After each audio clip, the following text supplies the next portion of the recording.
Abdominal pain, one of the most common complaints, but also one of the easiest to misdiagnose. Because sometimes a simple pain can be a life threatening emergency. In this video, I'll give you a simple clinical framework so you never get confused while approaching abdominal pain. First, localization. Divide the abdomen into 9 regions. This helps you narrow down your differential diagnosis.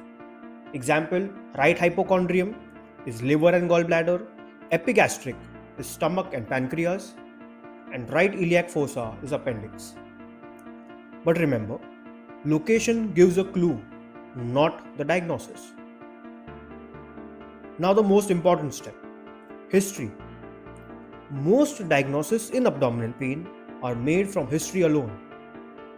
So ask in this order. First, greet, take a consent and establish a rapport with the patient.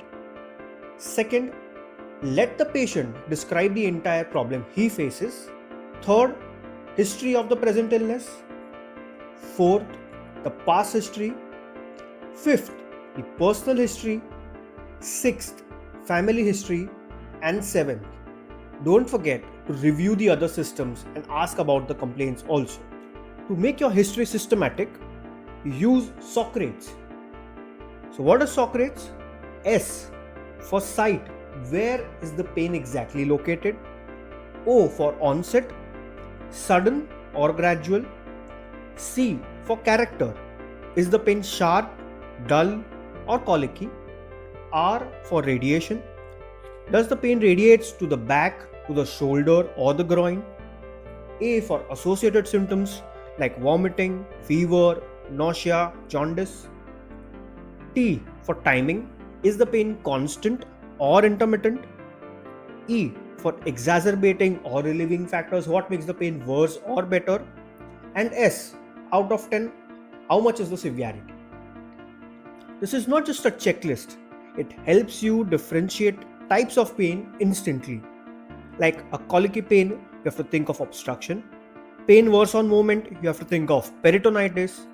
Pain radiating to the back, you have to think of pancreas or even gallstones. Now the types of abdominal pain. Let's understand this. Visceral pain.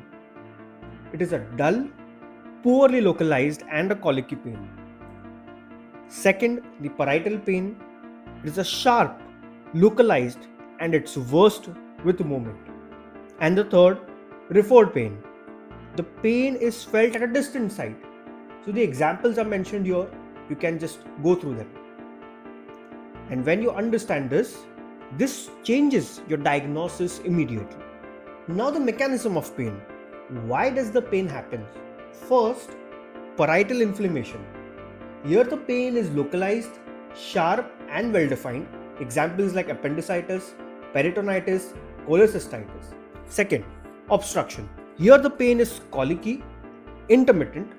Examples like bowel obstruction, a biliary colic or a renal colic. Third, ischemia or vascular. The reduced blood flow or ischemia, it causes tissue hypoxia which leads to severe pain. So severe pain out of proportion. Example, mesenteric ischemia. Fourth, abdominal wall causes. Localized pain, movement related pains. Example, muscle strain. Example, hernia. Example, rectus sheath hematoma. Next, now let's come to abdominal regions and differentials. In the upper region, you see on the right hypochondrium liver, epigastric stomach, and the left hypochondrium is the kidney or the spleen. So there is a mnemonic LSS. Coming to the middle row, the right lumbar region has kidney, the umbilicus has the umbilicus or the intestines, and the left lumbar has again the left kidney. Now the bottom row, the right iliac or the right inguinal has appendix, the hypogastric region bladder, and the left iliac region is the colon. Now clue to diagnosis. How do you reach a diagnosis? So first of all, diagnosis is never random. It comes from combining location, character and associated symptoms. You put together and you reach the diagnosis. This is clinical thinking. Coming to the investigation. So what investigations will you advise? USG, CT scan, X-ray abdomen, endoscopy, urinary examinations, and other tests like MRI, ERCP, etc. What blood tests will you advise?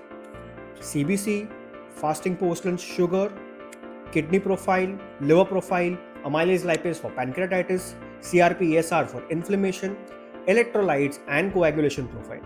So a good history with examination and a right investigation at right time, and when you correlate them with the clinical findings, you will reach the early diagnosis. Outcome of the treatment would be much better.